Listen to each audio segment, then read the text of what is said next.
All right, YouTube, this is 2 Cent back with my 2 cents on Echoes of Mana. It's the 13th, so we've got our updates. It looks like we're still waiting for the rewards from the Bravers Arise event. If you have gotten yours, comment below that you've gotten it, but I don't think that they've been sent out yet. At least I haven't seen anybody who has received them yet. So we're still waiting on that, so don't think you got bypassed yet. I haven't seen anybody get them yet. Now, I had a commenter about a week ago that was curious on how to kind of, have a daily routine as far as your energy is concerned. And so I kind of wanted to go over that now, especially with the new armor sets that are out. So that might make some difference between how you want to, utilize your energy throughout the day. But I'll tell you what I do. The first thing I do in the morning when I wake up and get on the game is I will go over to the quest section. I will go over to training, item dungeon, and I go down to these daily quests, and I just do 3 of the lucre ones. I got 2.1 million lucre. I never have to worry about it. It just goes on. I just do that every day.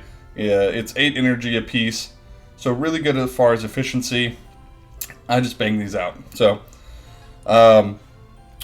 after that, since our current coffer chaos allows us to do 3 daily as far as that goes as well, I'll just move over here and do my 3 dailies. I'm able to auto this even at the highest level there.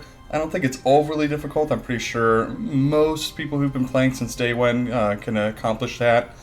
If you're struggling, let me know down below on that. But I just auto that there and get those 3 runs out of the way. I don't pay much attention to the drops or anything. I know it's got some nitwits and some training books and some other stuff like that. No real micromanage there. Pretty easy going. So after those 2 things, it normally brings my blue energy at least down pretty good for the day. And so I move over to farming a little bit on the story mode. So I'll just run over and go to the quest here. And I'll just go to the very hard dungeon. And a lot of times what I'll do is I'll move over to my kind of farming team. And this is what I mean by farming team. Is I just have 3 really strong units in slot 1, bringing Sumo in there to heal for them. And I'm just trying to level up my off units. So that's been something that I've been just kind of working on. And so over the next month or so, I just plan to level up all of my units to max. And then I'm going one by one on the mana boards on them too. Right now I'm just working on the 4-star mana boards. And then when I pick a 3-star to use, then that's when I'll go through and farm for their mana boards, because that's can be a little bit more energy, dependent there. So that's kind of what I do for my energy most of the time. Now, with our most recent event, we have ones that we can use for both the blue energy and our yellow energy. I'm just currently finished with the quests on here. So we had this event here. It took our yellow energy, and so my suggestion here is, hey, do your 3 daily runs for your lucre with your blue energy. Do your coffer chaos runs that use your blue energy as well, and then also you want to come in here, and if you're still farming this, you want to just do this on co-op. I know sometimes you can struggle to get into a room on the co-op, but I've managed to get all 30 of my runs in without having to wait an extremely long time. I say that if you don't find a party in the join section, just hit the create group. I think at most I've waited up to about 5 minutes before I had a full party to go. And I think that's real important just because there's not a whole lot of crystals that they're giving us in this game. So let's at least get the ones that they are, they do have available for us. So you can see I've finished all the co-ops on that.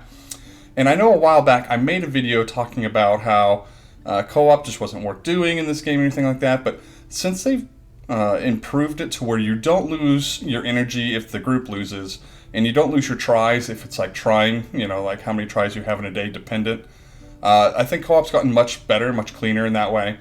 And then they've also tied a lot of spirit crystals into doing 30 runs of each of these events. So I definitely think that makes it worth it.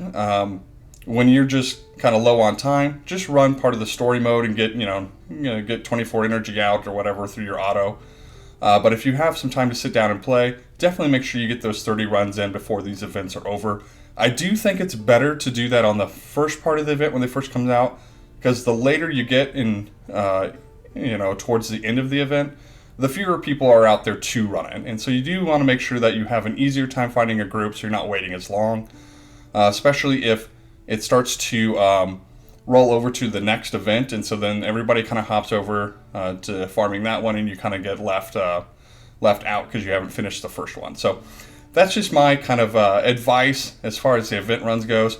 And that's just kind of what I'm doing to efficiently farm right now. Obviously, the thing that you want to make sure you don't do is go over cap for a long period of time or anything like that. And that's where it's been really nice that we got bumped all the way up to 180 energy. That's roughly I think it's 14 and a half hours from 0 energy all the way to max energy. So that's definitely easier to deal with than what we had before. And so that's basically been my 2 cents on this. If anybody else has any other sort of suggestions on energy, it was really good a while back when we had the other event that was just 1 energy and you could farm bonds and stuff like that. We don't have that anymore. So I would look out for maybe one of those that come in the future.